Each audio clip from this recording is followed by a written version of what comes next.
What's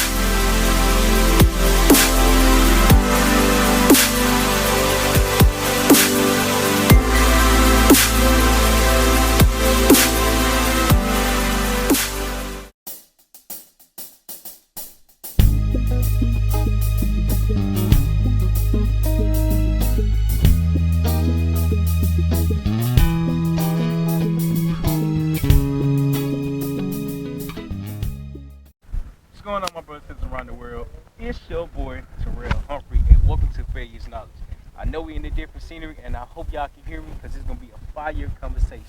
But anyway, for my guest for today, we got Joseph Michael. Man, listen, when I tell you this man is a genuine human being, listen, this conversation gonna be really good because now y'all gonna see like the people that's coming out here, they doing what they love to do, no matter the field. Joseph, my God, what's going on? What's going on, bro? I appreciate you for having me, man. Man, I appreciate you for coming. Most definitely. How's your week been? It's been a blessing, bro. It's been full of excitement. Can't complain really. Just staying diligent, staying true to it, staying focused, staying consistent. You know, especially being young, just gotta have that patience as well. You know, understanding that you gotta sacrifice something at some point, and a lot of time is invested into, you know, my business, my purpose, my family, things that are important to me. So for that, I'm definitely grateful. Yes, sir. Man, you hitting it right on the nail off top. You said you got to sacrifice something. What do you sacrifice? How old are you? I'm 22. 22. I'm 23. So what do you sacrifice in order to get to the phase that you want in life? I feel like at this point, at this point in my journey, a lot of sacrifices that, you know, I'm looking at are more so in regards to fun, what a lot of people would consider fun, right? It isn't really necessarily fun because one thing I've learned is winning is more fun than fun is fun.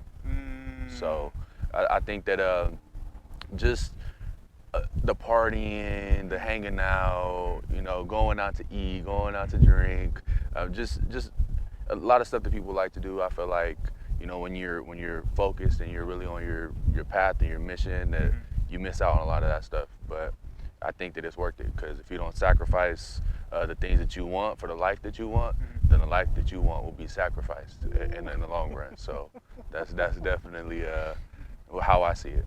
And I see it the same exact way, bro. Because if we don't sacrifice or take the time out to work on ourselves, we're not gonna get in a position to where we're better off tomorrow rather than today. Absolutely. So many people so worried about today, so focused on today. But we're worried about the future. Yeah. 5 years from now, 10 years from now, 15 years from now, where we at? There we go. How we impact. 100%. And I'm So glad first you and came foremost, man, I'm because, just, bro, you got so much knowledge, and we're so young. We're so young, bro. And that shit is incredible. That shit is incredible. It ain't crazy. That shit is incredible. What do you do? man. First and foremost, bro, I appreciate you, man. Like this is really a blessing. Like I don't know if y'all can see this, what we see, but this is it's just all praise. I'm turning the camera right quick. Hold on. There we go. There we go. Hold on.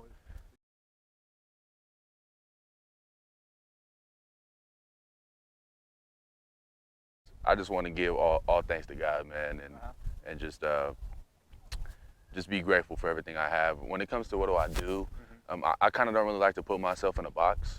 You know what I mean? So I do a lot of things. Okay. Yeah, but for the most part, as of right now, when it comes to, you know, just business and career-wise and impact-wise, I'm really just focused on, you know, building up my business in the financial industry. So I have an incredible opportunity that I've been blessed with World Financial Group, and it's been incredible. I've learned so much, I've grown so much, and really I just want to share that with people because I know growing up there wasn't really a lot of opportunity out there for me. I was an athlete though. I played football since I was knee high, and that was really what I thought my path was going to be. I thought I was going to do that for the rest of not the rest of my life obviously, but hopefully make a career out of it. But in high school I actually stopped playing because I had CTE. I don't know what that is. So it's like brain? Yeah, the brain? yeah, like concussions. Really? Yeah. Okay. It's like multiple concussions throughout my football career, and I got to that point where I was dealing with heavy migraines and missing school and you know, just feeling bad. And my parents thought like, man, you just don't want to go to school, right? Like, well, stop playing, right? And I ended up going to the doctor, and they were like, "Hey, this is what's going on with your brain. You have the choice whether or not you want to keep playing or not." So I made a decision that I was gonna stop playing. It did throw me in a like a hole. I was kind of going through a depressive state, and I didn't really know who I was outside of my identity that I had with football. So just growing, I found myself doing a lot of things just to fit in, just to find a place where I could fit in somewhere, and that didn't really serve me that much. But it did teach me a lot. Eventually, I learned that that's something that I need, because every human has two basic human needs, right? And to be honest, I can't tell you all six of them right now off the top of my head. But I know for me, mine is connection and significance. So I love to connect, and I love to feel like I could connect with somebody, and that I could be there with somebody, and I could listen to them, and that they could listen to me, and that we could come together and create something, And in significance, I like being a part of something that's bigger than me. You know what I mean? So that's what that taught me. That's what that stage of my life taught me. And then when I found this business, it was really just, I felt like I had that. I felt like I had that. That's what I was looking for. But it wasn't like a group of people at school where you're just trying to fit in, and people that just because it's cool. It was something that actually was heavy on my heart, and I appreciated that from the beginning. And it was something that I knew for sure that I didn't want to let go of. And it's been a blessing, bro. I really, sometimes I can't really fathom the words for how I feel. I just feel overwhelmed with gratitude, and I just want to share that with people. Just the opportunity to explore different opportunities in life, and learn stuff, and be around people that are incredible people. People that bring tons of value, such as yourself, such as people that we both know, right? And it's just, I just think for me, it's just sharing that with people, sharing that, and giving people the opportunity to find out for themselves. Because a lot of people, they think that the life that they live, or where their current situation is, that's all there is, But there's so much more than that, and there's so much out there, and all it takes is one connection, one person to connect with that could just open your mind, and share something that's profound with you, whether it's energy or whether it's words, you know what I mean? So I think that's something that's been a blessing for me, and I just want to share that with people. And obviously, being in the financial industry, share that education, right? Because knowledge is power, and when it's applied, exactly, right? So I think once we do our part, sharing the knowledge, then we leave it up to people to decide whether they want to apply that knowledge or not, and then we can have a clear conscience on our end, knowing that we did our part to help this person, and it's really up to them to do what they want with it. And I agree, and it's crazy because so you had CTE, but I tore my meniscus and my ACL. So when I tore it, I was like, damn, bro, I knew I wasn't going to the league. I'm 5'7", 180 pounds. I no one ain't going. But it's the fact that, damn, I done put all this time in with my teammates, and we done built so much of a bond that they my second family. Yeah. So when you're not able to play with your family, that should take a mental toll on you.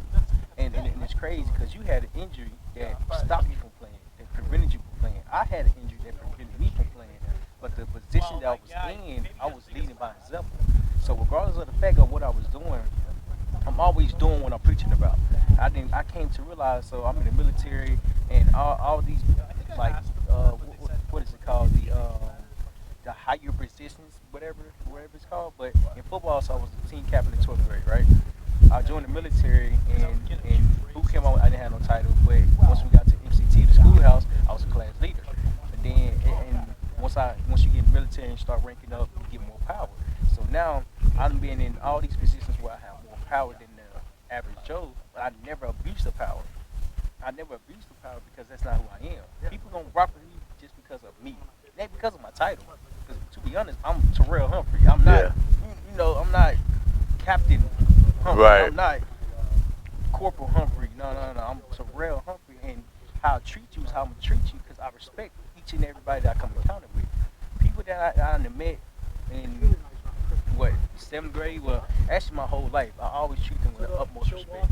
I always treat them, I ain't talking like I was like the best player, but I was the one that was working hard each and every day. And your injury, what did your injury teach you? How about yourself? That's a great question, man. And I don't want to overskip everything you just said right now Mhm. because that's incredible, bro. And I respect that a lot about you. And that's one of the things I admire about you is from the day I met you, it was just great energy. You know what I mean? It just you could tell you're a very genuine person, and you obviously have a really good upbringing, and you've always had some positive role models in your life. So shout out to them, and shout out to you. Yeah, For sure. yeah. So. And you too, because I didn't want to skip out what you said too, because it sounded like you had a great upbringing too. The person how was you raised? How was I raised? I was raised by both my parents. Both your Both my parents. I'm the youngest sibling. I have an older sister and an older brother, so I was able to learn a lot from their mistakes and things that they went through, and they always were there to guide me and stuff like that, the best of their ability. So, absolutely, yeah, I was definitely blessed with the good upbringing for sure. Yes, sir. And you can tell the way that you was brought up just because the way you carry yourself, the way you're conversing with other people, and the way that you're just so eager to accept more knowledge. And that's what life is all about. And Absolutely, I yeah, didn't mean to absolutely. interrupt you, though. No, man, no, man. That's free game. That's free game for all y'all, Yeah, man. you feel me? Absolutely. Now, what did that teach me? What did that injury teach me? Yes, sir. About yourself. It taught me that one of the things it taught me was I was bigger than the position I was in. That I was bigger, like you said, I was bigger than the title. I was bigger than the position. I feel like when I first found out that I couldn't play, it was hard for me because I felt like I had something stripped from me. And I was like, damn, you know how Booby Miles felt in Friday Night Lights? Yeah. That's how I felt a little bit. And it was tough at first, but obviously adversity is the seed to growth. It is. And even though it was hard at first, it taught me a lot about myself, and I had to really dive deep. I really had to dive deep and really get to know myself again, and figure out who I really was, and figure out what I really wanted out of life and out of myself. My relationships and things like that, and it did mold me in a way to the point where now I feel like it doesn't matter where you're at, it doesn't matter what position you're in, it doesn't matter where you came from or what you've been through. Anything can change like that.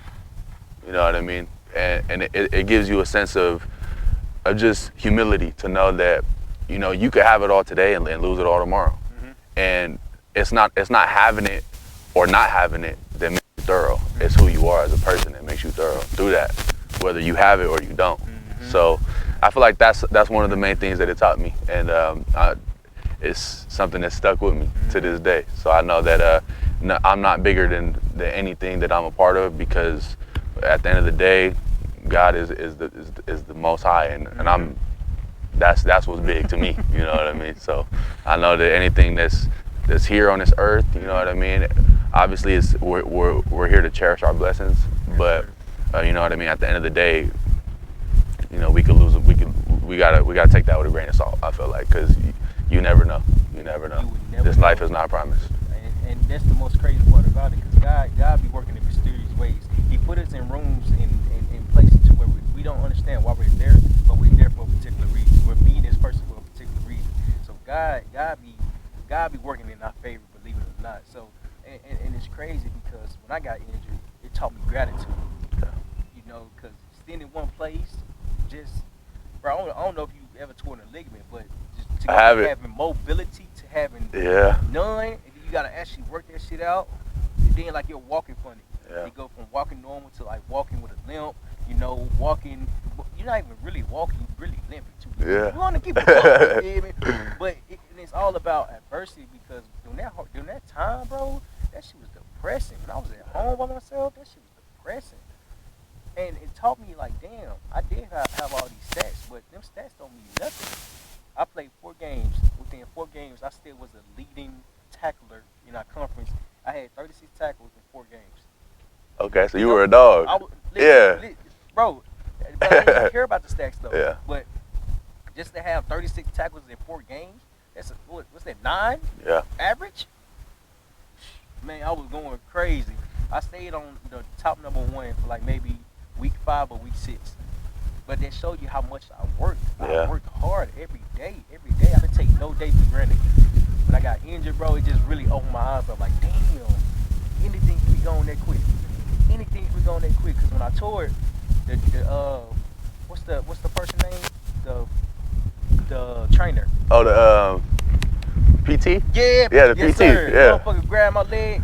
He twisted. He was like, "Yep, ACL." I said, "No." Oh He's like, man. "Stand up." I stood up. I said, "God damn!" I started crying, bro. That shit just depressing. Damn. But over time, it taught me how to be grateful for everything, every opportunity that we get. Everybody that we come encounter with, be grateful for their presence. Because what I seen in the video, it's a season that they come in, or it's a season in their life that they come in, or I think I probably said this shit wrong, but and it shows us that we're meeting people for a particular reason. Like I said earlier, Yeah. my homeboy Kemp, he was talking to me yesterday. He said, "Do you think people? Yeah, we don't see." He was like, "Do you think people change when they either get money or get ranked?" So he used the analogy with the military for real life. So when people go from not having no rank, were you in the military? I wasn't. Okay. So when people go from having no military, no rank to having like more rank, people let it go to their head. Let it go to their head. So when people go from not having money to have a lot of money, let it go to their head. So I told him, I was like, to be honest, you're gonna be the person that you are with or without money. Money just enhances you. Rank just enhances who you are. If you rude as fuck, if you don't respect people, it's gonna show. Yeah. If you respect people, regardless of the fact if you got money or not, they're gonna respect you in a higher position because you're humble. You respect them, and it's like it's bigger than yourself. Yeah. And that shit just crazy, bro. That's real, bro. That's some real stuff. Mhm. That's some real stuff right there. Especially like when you think about it, as you grow, as you go through life, one thing I learned was never let a win get to your head, and never let a loss get to your heart, because it'll really mess you up. It could really mess you up. And then another thing I heard, it was just today. I read this. It was Patrick Bet David. I don't know if you know who that is, but he's an influencer, somebody that's really cool people. I'll go check him out if I were you guys. Okay. What's his name again? Patrick Bet David. Okay. He has some really good stuff. He was just saying that what's worse than a loss? For some people, a win is worse than a loss. Because once you start to get a win, you get your first win, you let it get to your head a little bit. You start showing up a little bit later. You start putting in a little bit less work. You start carrying yourself with a little different attitude because you won. And that could cripple you in the long run way more than a loss could ever in the short term. You know what I mean? So that's something that just kind of piggyback on what you said is valid, bro. Like, it doesn't matter what rank, it doesn't matter what position. You know what I mean? As we grow, the more we grow, the more I feel like the more humble we should be. And some people may disagree, some people may feel differently, but that's just how I feel, you know. And I think we should always, walk with a level of humility.